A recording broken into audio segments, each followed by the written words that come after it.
Você tem certeza de que a sua empresa está ouvindo de verdade os colaboradores na pesquisa de clima? Ou será que ela está apenas capturando dados e tratando de uma forma inadequada? Porque ter uma pesquisa mal feita é pior do que não ter nenhum tipo de pesquisa. Afinal de contas, clima organizacional não é simplesmente uma mensuração de satisfação momentânea. É a medida de como realmente as pessoas percebem na essência o seu ambiente de trabalho. E para fazer isso de uma forma assertiva, você precisa de método. E eu garanto que muitas empresas e projetos de pesquisa caem no erro que eu vou comentar hoje neste vídeo. Me acompanhem. Pois é, pessoal, imaginem o seguinte cenário comigo. Você rodou a sua pesquisa, aplicou o instrumento, coletou os dados e agora chegou a hora de gerar os relatórios. De que forma você está estruturando os dados e os resultados que estão sendo apresentados para os colaboradores e os gestores? Eu já vi ao longo desses anos vários RHs e empresas de consultoria ficando numa saia justa no momento em que eles apresentam o resultado da pesquisa de clima por sofrerem questionamentos metodológicos de um público qualificado.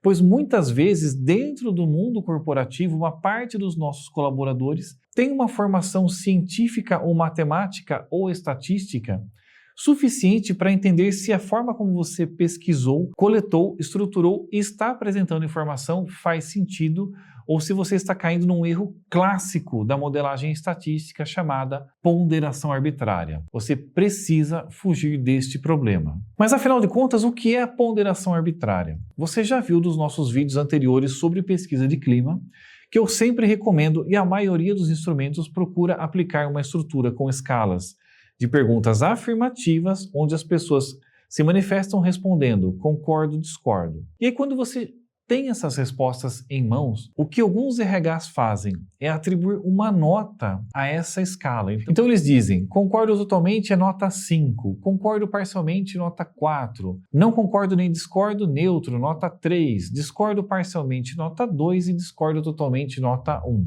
E aí eles fazem a substituição dessas respostas pelos números e começam a fazer cálculos do tipo média para mostrar, vejam, na afirmativa, meu gestor sempre tem atitudes respeitosas para com a sua equipe, teve a nota 3,7, 4,2. Talvez você já tenha, inclusive, incorrido neste erro. E isto é um erro crasso no tratamento dos dados da pesquisa de clima. Mas por que eu não posso utilizar esta abordagem nos dados que eu estou tratando? Porque isso se chama ponderação arbitrária, que é quando o profissional que está analisando a informação atribui de forma arbitrária um valor numérico a uma resposta que não tem esse tipo de conotação. Vejam, quando eu perguntei ao meu respondente sobre a liderança, quando eu trouxe a afirmativa, eu não perguntei para ele que nota você dá, nota 5, nota 4 ou nota 3. O que eu perguntei é, você concorda, você discorda, você está neutro. É uma escala de resposta qualitativa. Se eu tivesse perguntado qual é a nota que esse respondente atribui a concordo totalmente,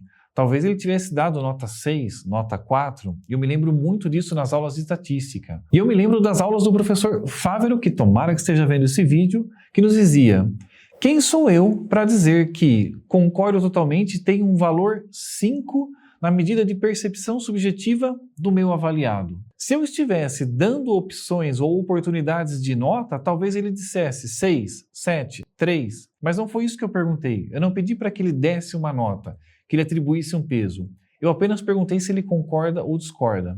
Então, atribuir arbitrariamente um valor para estas notas é ponderação arbitrária e estatisticamente é incorreto. Se você fizer isso, vai estar sujeito a questionamentos metodológicos na sua pesquisa. O que nós temos que fazer dentro de uma escala qualitativa como essa é aplicar uma escala de incidência, ou seja, nós vamos contabilizar a quantidade de respostas consideradas favoráveis dentro do que eu estou pesquisando. E é por isso que o principal indicador nas pesquisas de clima você já deve ter ouvido falar na escala de favorabilidade. Porque é o percentual de respostas favoráveis. Exemplificando, supondo que em um universo de 100 respondentes eu tenho um total de 70 que na minha afirmativa positiva disseram que concordam totalmente ou parcialmente, ou seja, as duas perguntas do extremo positivo. Se eu tenho então 70 respostas neste bloco, eu tenho 70% de favorabilidade. Por quê? 70% do meu público respondeu de forma favorável à afirmativa que eu fiz. Esta é a escala principal e que você pode aplicar de forma científica dentro do seu projeto de pesquisa, e isso vai te poupar de possíveis questionamentos e, ao contrário, vai referenciar que a sua pesquisa está sendo bem conduzida. E agora que você tem esta consciência sobre o método de tabular os dados na sua pesquisa de clima, eu vou dar mais uma dica, que é sobre os pilares que você está mensurando. Qual é um grande erro, uma grande tentação da qual o nosso RH precisa fugir? A tendência de tentar medir tudo. Quando eu começo a montar a minha plataforma de pesquisa, eu começo a lançar afirmativas sobre todos os aspectos da vida laboral: liderança, comunicação, processos, os nossos benefícios, remuneração, e aí o céu é o limite. E qual é o grande problema nesse aspecto?